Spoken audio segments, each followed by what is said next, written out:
And welcome, ladies and gentlemen, to your Aquarius May 2022 reading and predictions. Hi, I'm Nigel Saint James. For those of you who are stopping by for the first time, and for the subscribers, well, it's always great to see you. You know, I'm always excited to do these readings with you each month and to correspond with you when you leave a comment. So say hi in the comments and be good to see you. Now, normally I'm wearing a suit and a tie and everything, aren't I? I'm in a good mood because after this, I am actually going to go out on a date with a real live woman who's beautiful. So, because it seems my life is just all like from morning till night is doing readings for people. And, you know, all readings and no play makes Nigel a dull boy. And we can't have that now, can we? Incidentally, I have done a lot of readings for Aquarians over the last month. And if you'd like to have a one-on-one clairvoyant reading with me, just check out the information that's in the description box below. And you can reach out to me by the email and you'll see how easy it is for it to happen. Also have a look at the website. There's a section there that I do a video on clairvoyance, and that will give you the approach that I take and what it actually means. Now, I've got two decks here. One is a medieval tarot deck, medieval art. Another one is a deck which is, it's a smaller deck. It's one which is similar to, but not like an oracle deck. It's made up of Australian Aboriginal artwork, by and large. So I think there could be a couple of images in here that are not. And I just find that there's a very spiritual vibe coming off the art in this. And so I'm just going to pull one before the tarot. Yeah, so let's see what there is. Okay. Accomplishment. Well, isn't that appropriate for you? Isn't that appropriate for you? Now, let's get the 5 tarot decks. 5 is the number of change. And change is one of those things that we always can be certain of. There is the Knight of Swords. What do you have here? The Queen of Swords. You wouldn't credit it, would you? This is probably going to be the King of Swords or something, is it? It's the 8 of Cups. Well, that's good. And what do we have here? Yeah, good medieval sort of stuff. Like some of the art, actually, some of the artwork can be quite confronting, as we'll see in just a second. But nothing that's scary or anything like that. But interesting and reflective, probably, of the way things were, you know, back in the 1200s, 1300s, something like that. And what's finally the card here? There is the 7 of Coins. Well, why don't you now come sit down here next to me? We'll have a good close look at the imagery on these cards together while I do the reading for you. Look, it's something of a mixed bag, I think, for you this month, just looking generally at these cards, although we'll look into them in specifics in just a moment. Where there could be a couple of moments where you feel a bit miserable about things, but I can assure you things are turning out very, very well for you, as befits someone of your intellect. Now, let's have a look at this image, this non-tarot image, and it is accomplishment. Well, accomplishment is a result of your journey. Often you can fail to recognize the significance of the journey that delivers you to the place which you deem success. And during your journey to get to the finish line, there are usually lessons you have learnt along the way, and these experiences are filled with wisdom. True accomplishment is defined by the lessons you experience on your journey. The journey is as significant as the destination in which it ends. Now, sometimes you, in your intellectual haste for things, can be a bit impatient to see things happen, and I'm like that myself, it has to say. But what this is saying, I think, is to slow down and savor the journey. Look at what you have accomplished and how you arrived at this moment in time. You did the hard slog to get here, Now just rest for a moment and enjoy the success and triumphs. You are such a high achiever that each time you achieve your goals, you shift the goalposts. It's okay to reassess your goals, but you find yourself continually chasing higher and still higher goals, when in actual fact you already surpassed these goals some time ago. As a result of your hard work, there is now a great opportunity coming to you in the following weeks. Just give the universe some time for all the final pieces to fall into place, and you will be off and running again. Now, I think that's all I want to say about that. Let's have a look at this central card here. It's not the central energy, I don't think, but it's just conveniently placed, I suppose. And it is the Eight of Cups. Now, in this painting, the young man seems frustrated. He departs without any regrets. Behind him lie goblets and jugs of fine wine and other items of pleasure and wealth. These objects interest him no more. What was once exciting and inspiring has now lost its appeal. Now, we have our old friend Saturn coming into the picture here. Saturn ruling the first decan of Pisces, that 19th of February, well, to the end of February, the 28th or the 29th, whatever it may be. Now, Saturn is a good planet. I know it's called the Great Malefic by all the astrologers, but I see some very good aspects to Saturn. Saturn is seen to be about structure, organization, discipline, heavy energy and responsibility. But Saturn is also very good at guiding you into the path that's necessary for you to fulfill your destiny. Destiny is different to fate. Fate is here for you, but destiny is something that you make yourself by your actions, your words, your thoughts, what you do, what you fail to do. And if you're not paying attention to working on your destiny, then fate steps in and fills in the blanks. But Saturn in Pisces, well, Pisces is intuitive, spiritual, to do with fantasy and emotion. And really what's happening here is Saturn is deadening the waters of Pisces. Saturn dominates and suffocates the joy of Pisces. And there's also, for me here in the number 8, I have a mystical association with Mercury.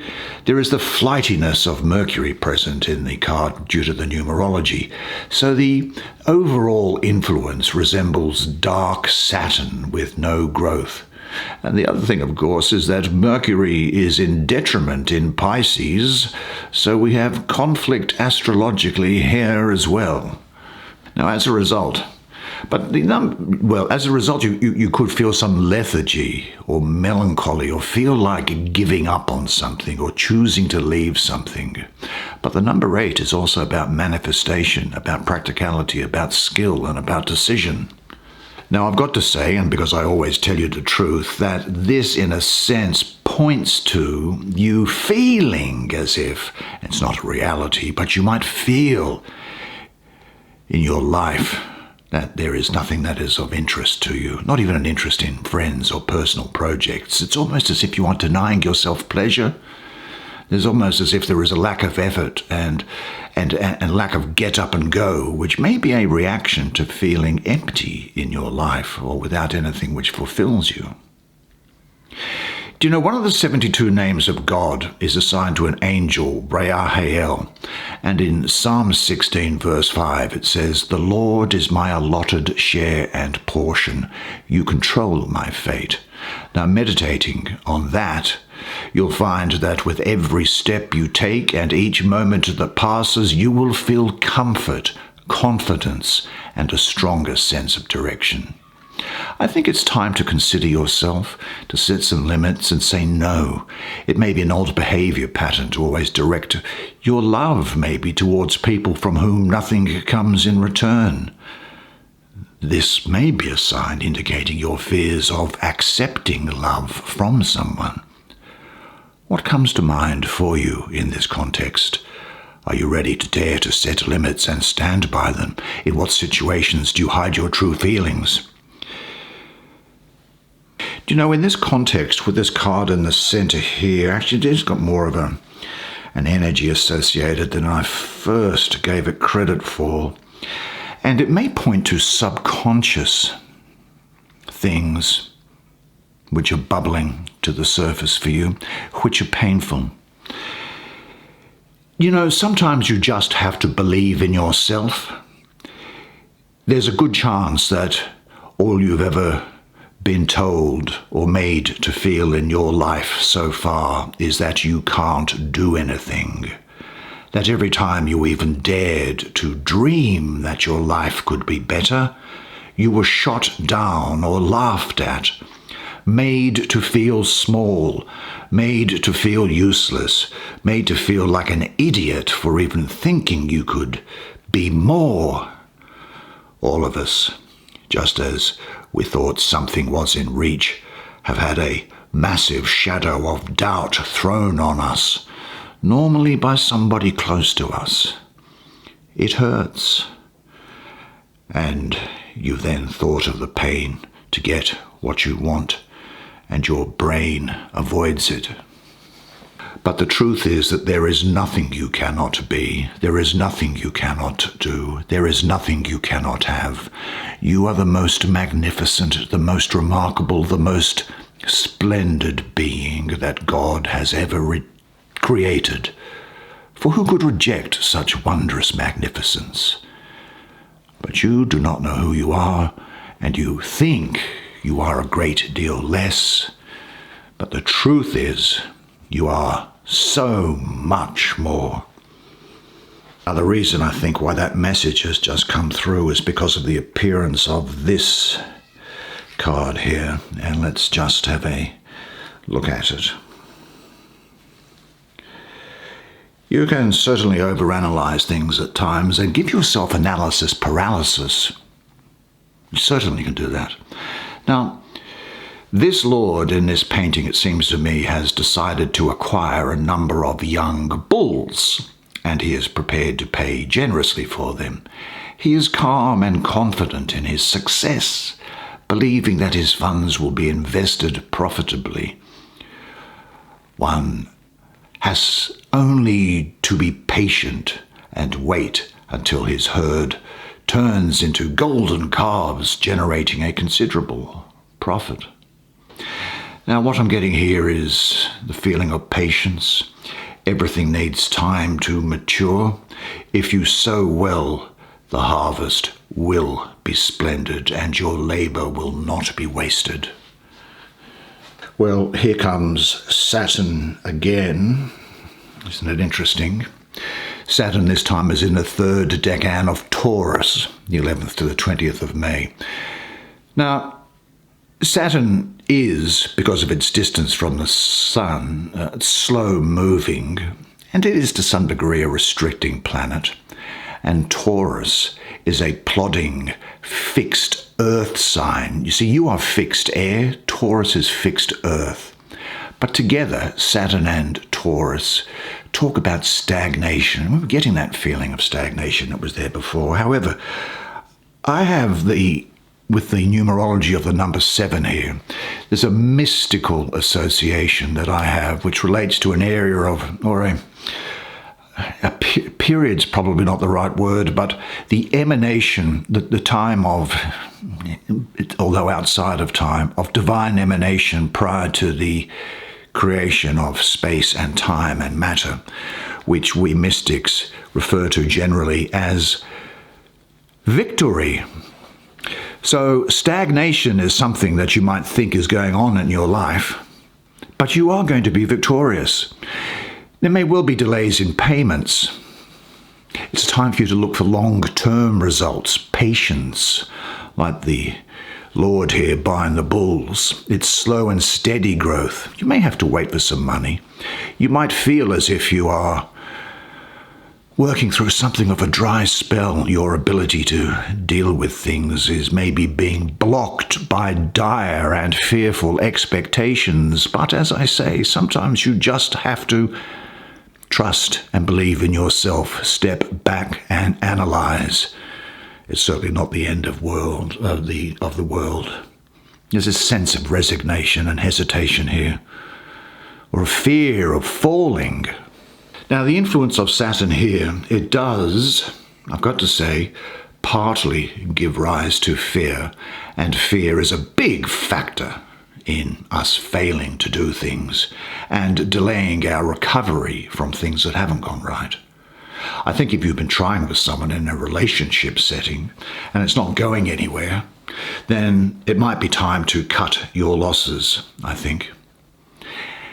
My concern is that your ability to deal with things is being blocked by heavy and fearful expectations. These are mental. These are things that you shouldn't be concerned about. You should now look at their content and quality carefully. What areas of your life worry you the most? Write a complete list, perhaps, of your worst expectations. Just do a list of the worst expectations, and then take a new piece of paper and change each fear into its positive opposite. And then keep working with these lists, change them when necessary, and decide consciously. And maybe look for someone who will support you in this. But say this to yourself: I am willing to release all that is not serving me in my life. I have the courage to believe that all that happens in my life serves for the best. And as this card said, you have the winner, the champion within you. Yeah, sometimes because you're so smart, you see, you tend to computer analyze everything in your head and all the options, and you convince yourself that the worst is going to come. And you can also have a lot of ideas and sometimes have trouble choosing which is the right one to be made practical. But let's have a look at this now and see what there is here. This is the Knight of Swords. Well, in this picture, the horseman has a strong personality by the looks of it, a warrior. This crazy but glorious young man is wild, unceremonious, impulsive, restless, and rather, in a good way, unbalanced. He certainly is sharp-witted, but his mind lacks the depth to really make things happen. That is, to turn ideas into practical things. And around here at the moment this is particularly pertaining to you, but it could also refer to a Capricorn as well. Now, the court cards, of course, can be either gender, but I'll refer to it as a he for the obvious reason. This is a young man or an older man or woman who has a youthful outlook, someone who is intellectual, full of ideas and plans, very clever, someone who can be domineering at times, someone who can be elusive, and someone who can be impressionable. There's a great degree of intuition with this person, creative thinking, and the desire to cut through all entanglements and to become free of limited ideas and models, someone who's seeking a clear perception of things. The direction that this person goes in at the moment can be quite accidental, because it's almost as if mentally they're not in control. They jump from one idea to another idea to another idea, creating new ideas. He destroys the older ones because he looks between them and says, look, one idea is just as good as the other one. But when the creative process works well for this person, it's grounded and it turns out to be fruitful. Now, this is someone who is, I think, highly intellectual, loves thinking, questioning, and looking at philosophy, looking at different ways, looking at both sides of arguments, good at creating ideas quickly, but has the danger of moving on without developing them. It's all intellect, and his intellect can be draining to those around him who can't keep up with him. Now, this is someone who is also, I think, very independent, that some people might think is private and difficult to get to know and maybe lacking in emotional warmth, but I don't feel that necessarily is the case with you. This is just what's coming up. But this can indicate, and I think does indicate, the need to slow down and analyze thoughts to see if something practical can be gained from them. This is going to take you out of this malaise that you've got in. So free yourself from whatever limits your mind and spirit, but be sure you express your ideas and plans in ways that other people will understand. And look, accept their opinions humbly. Your thinking, you see, just may be way ahead of its time, but you can adjust to make your vision workable in the present without sacrificing anything. Now, what beliefs, feelings, relationships, or programmed ideas do you allow to limit you? Say this to yourself. My creative possibilities have no limits, but they need to be grounded. Well, shall we have a look at the Queen?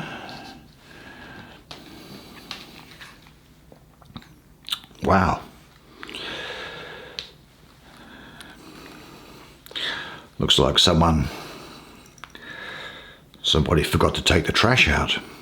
Well, this noble, dignified woman will not bow her head and will not whimper.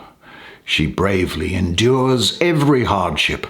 Now, do you know, typically the Queen of Swords is skeptical and controlling. She is courageous, decisive, sometimes harsh and impenetrable, and occasionally she appears to be ruthless, as she doesn't allow emotions to affect her decisions. I'm getting a lot of Virgo and Libra around here, so these people could well be important to you, or these things can apply to them as much as they do to you. Virgo and Libra. Well, her association, I think, for me, with Libra, is all about balance and making clear decisions. See, this is what's coming through. You're going through this process. You're now in the stage where you're coming out of this malaise. You've got idea after idea after idea, but now you're all about making clear decisions based on fact and fairness, similar to the Queen of Swords herself. Now, she is a woman who is graceful, very perceptive, a keen observer, a subtle interpreter, an intense individualist, confident and gracious. You know, she can acquire intense love and devotion from the most unexpected quarters. This is about cutting through old masks and roles. You're getting clarity here, rational, intellectual, logical, and objective. Setting aside your masks, renouncing the security offered by playing familiar roles, means the voluntary giving up of habitual defense mechanisms. By using the sword of penetrating insight, you come to recognize that the masks you wear not only protect and camouflage, but also separate you from yourself and others. Now, energetic cutting through of your masks liberates you, and the Queen of Swords leads you out of the forest and into clarity and openness. What is definitely coming through here is that you must use your intellect to make an unbiased decision about a situation. It's going to be better for you. It's going to take you out of the misery position that you are in. Now, compassion and empathy may distract you, so you must go with your head at this time and not with your heart. It is not a time to beat around the bush about a situation. Decide and act. And cutting through old patterns and masks will give you the courage of your convictions and allow you to move forward. Do you know, you are in the process, I think, of separating yourself more and more from old roles and behavior patterns. Now, this may bring about the painful experiences that we were looking at with this 7 and this 8 that's there. But only in this way but this may bring painful experiences, but it's worth it. The clarity you gain frees you. Now, which are the roles you most easily and most often hide behind, and are you ready to drop them? Observe yourself in different roles. Some of them you will continue to play, and you play them so well, don't you? But now with more awareness, and you will play them until you no longer identify yourself with them. Say to yourself, my only duty in life is to remain true to myself. And it takes us, I think, doesn't it, to the Page of Swords. Let's have a look at this page quickly. See what there is. Well, the young man looks wary. He watches carefully at what's happening behind the bars. What he sees is incomprehensible, and he senses he might have to look for a way out of a threatening situation. In any event, vigilance and readiness to respond to any unforeseen developments are called for. I'm getting a lot of feminine energy around here, but the same comments apply to court card genders. This is a young woman who is stern and revengeful, firm and aggressive, skilled in the ways of the world. This is you now coming out of the clouds and into clarity, and it's about victory over the moods that you had before. This represents a fresh intellectual clarity which shakes everything up. She has demolished old altars which explode, sending clouds of smoke and rubbish and ash into the air. Now, when intellectual and spiritual air meets the element of earth, which is the Page, the altars of old ideals are destroyed and the smoke will soon settle, leaving room for clarity. Your thoughts and visions may at times destroy holy altars. Don't let yourself be buried by the flying debris. Don't allow your moods to take hold of you. Remain true to your ideals. Now, what altars are present in your surrounds? In your life, have you the courage to destroy them? Look inside. This is a very rebellious period for you. You're going to be quite firm and aggressive at this time, maybe even vengeful. But say to yourself, my rebellion is positive, constructive, and creative. Excellent. That's the way it is for you. Well done, you. That's you this month. Well, I think that was fantastic, that energy for you. Looks like it's going to be a really good month for you, and what a lot of interesting things going on, and what an interesting set of cards, don't you think? Tell me what you think of these medieval cards, as to whether I don't really use them very often, but I must say they do speak to me, and you might also let me know whether you enjoy the this sort of Aboriginal artwork stuff that's in here. There's all sorts of different things. Very, very interesting. Great to see you. Great to see you. Thank you for sticking by for the reading. If you do happen to like it, can you please help me by smashing the like button on the way out? That will enable more people to see the video according to the YouTube gods. But in the meantime, remember this, and remember it always, that you are a legend, and I look forward to seeing you again next month. And until then, it's bye for now.